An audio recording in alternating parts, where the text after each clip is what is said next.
Muy buenos días, el tema de hoy es hablar con convicción. Vamos al libro de Hechos, capítulo 4, 18 al 20. Y llamándoles les intimaron que en ninguna manera hablasen ni enseñasen en el nombre de Jesús. Mas Pedro y Juan respondieron diciéndoles: juzgad si es justo delante de Dios obedecer a vosotros antes que a Dios, porque no podemos dejar decir lo que hemos visto y oído. Hablar con convicción. Cuán importante es que usted y yo conozcamos y entendamos la palabra de Dios. Pero ¿de dónde los sacó el Señor a usted? ¿Dios de dónde lo rescató? Mejor, ¿qué ha hecho el Señor por usted? Milagros, prodigios, señales, renovación, restauración, cambio, sanidad, santidad. ¿Qué ha hecho el Señor por usted?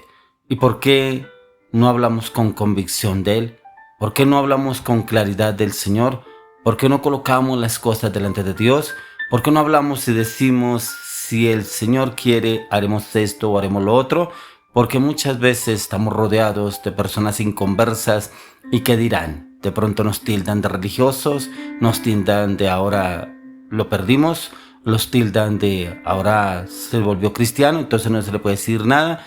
Y por temor a que nos digan o nos juzguen, no hablamos, no decimos nada de Cristo o nada de Dios, ya que cada cristiano sabe cómo debe testificar de Cristo Jesús.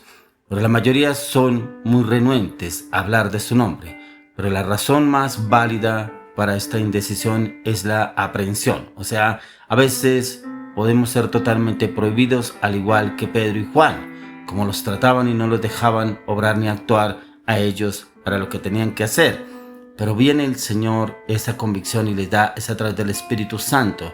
Y el Espíritu Santo obra a través de cada uno de ellos, así como en el texto que le estábamos leyendo, ya que ellos eran valientes, ellos no se afanaban ni se preocupaban por lo que dijeran los demás, sino ellos sabían en el nombre de quién venían.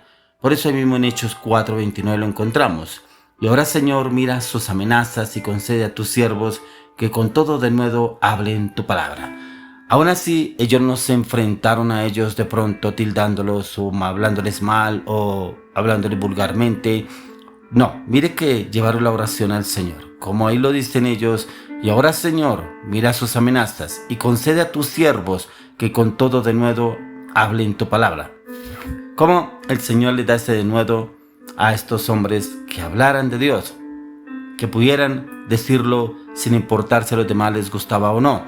A veces nos fijamos tanto en las demás personas que no miramos realmente que estamos hablando de Dios. No estamos hablando de cualquier persona, estamos hablando de nuestro Salvador Jesucristo, del que nos redimió, liberó, sanó, santificó.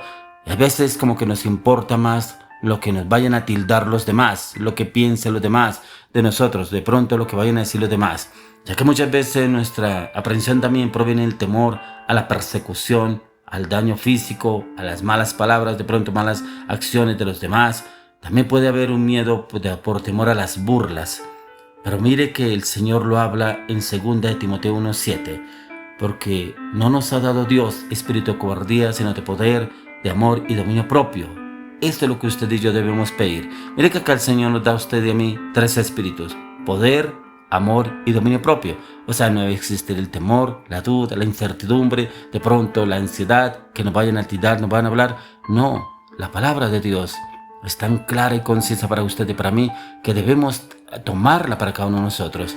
Así como lo dice aquí en Timoteo, Dios no nos ha dado a usted y a mí espíritu de temor, sino de poder, de amor y dominio propio. Declare que usted tiene esos 3 espíritus: poder, amor y dominio propio, porque se los manda el Espíritu de Dios. Ya que si amamos al Señor, debemos aprender a vencer todos los miedos, pero también es más que todo miedo al hombre, miedo a lo que me digan, miedo a cómo que me vean, miedo a que me tilden, miedo a que me echen, miedo a que pronto sea juzgado por otros. Pero si el Señor Jesús dijo que Él ya había vencido a través de la cruz del Calvario, ¿por qué nos preocupamos tanto por eso? Ya que con frecuencia encontramos a muchas personas, inclusive hombres de negocios, personas profesionales, incluso personas conocedores de la palabra, que comprometen más su posición que por Cristo y su palabra infalible por el miedo a la opresión de los hombres. Y esto es debido a la alta posición y se niegan a tomar una posición abierta para Cristo. Algunos inclusive lo hacen como a escondidas, como que para que no lo sepan, no sepan que yo soy cristiano, entonces para que no me tilden, no me juzguen, pero yo voy a la iglesia, yo oro, sí, pero aquí en el trabajo no, con los amigos no, con los compañeros no, no, es que yo me siento es mejor allá en la iglesia, ya cuando voy a la iglesia, las reuniones, los liderazgos, cuando cada vez que hay reunión en la iglesia, yo me siento bien allá, aquí no, porque no me gusta que me estén juzgando, me estén criticando, déjeme que yo sé cómo, así hablan muchas personas. Pero mire que como el Señor nos quiere llevar a usted y a mí a esos cambios de transformación, pero siempre y cuando usted y yo nos determinemos. Si usted y yo no nos determinamos, el enemigo siempre nos ganará la partida, porque el enemigo es muy astuto para mirar cómo desanimarnos. Por eso, como lo dice en el libro de Juan, capítulo 12, versos 42 al 43. Con todo eso, aún de los gobernantes, muchos creyeron en él, pero a causa de los fariseos no lo confesaban, para no ser expulsados de la sinagoga, porque amaban más la gloria de los hombres que la gloria de Dios. Tremendo. Como estos hombres creían en el Señor, creyeron cuando les predicaban de Jesucristo. Muchos creyeron, pero no lo hablaban abiertamente, porque amaban más la gloria del hombre que la gloria de Dios. Los cargos, el título, el rango, es que usted no sabe quién soy yo, es que el cargo que tengo allá, es que allá yo tengo que empezar a trabajar como yo estoy obrando allá. Téngame paciencia, yo estoy muy bien ahí, no puedo hablar de Dios, no puedo hablar eso. ¿Cuántas veces negamos el nombre del Señor?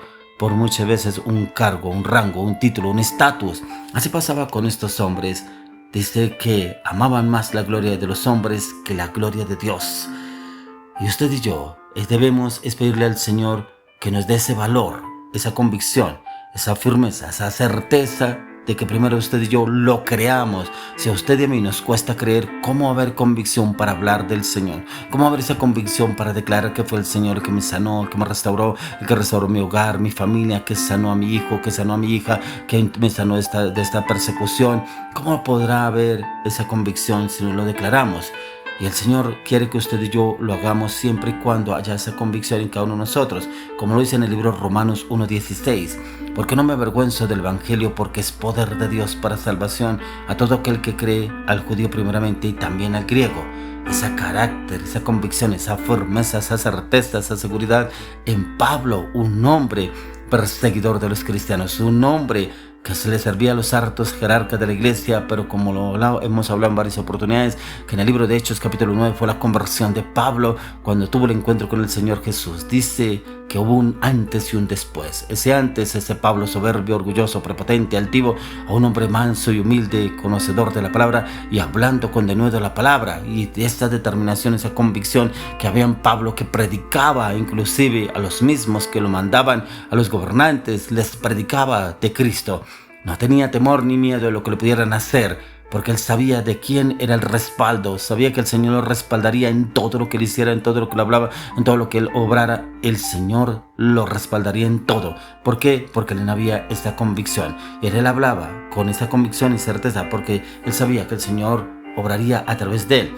Usted y yo no debemos temer ser testigos de nuestro Señor Jesucristo, ya que se ha demostrado ser fiel a lo largo de los años y Él siempre está en cada situación y circunstancia que pasemos o vayamos a pasar.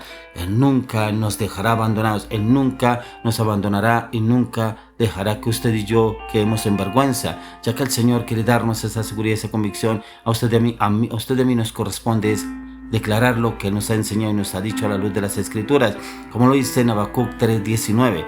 Dice: Jehová el Señor es mi fortaleza, el cual hace mis pies como de siervas, y en mis alturas me hace andar. Al jefe de los cantores sobre mis instrumentos de cuerda. ¿Cómo hay esa convicción que dice Jehová es mi fortaleza? ¿Será que usted lo declara o será que usted lo dice entre dientes para que no lo escuchen las demás personas? Jehová el Señor es mi fortaleza, el cual hace mis pies como de siervas. ¿Qué quiere decir? Que no permitirá que ni usted ni yo resbalemos, ya que las siervas son las que suben montañas empinadas en piedra, las suben y no caen, no resbalan. Dice: y en mis alturas me hace andar. En esas alturas, en su convicción, su firmeza, su determinación. Al jefe de los cantores sobre mis instrumentos de cuerdas. Mire que el Señor a usted y a mí nos quiere usar. Y nos quiere usar mucho más allá de lo que usted y yo creemos o pensamos. Pero solamente falta en que usted y yo nos determinamos y haya esa convicción a hablar y a declarar lo que el Señor hace y hará a través de nuestras vidas y quiere hacerlo a través de otras personas, siempre y cuando usted y yo confesemos el nombre de Cristo Jesús.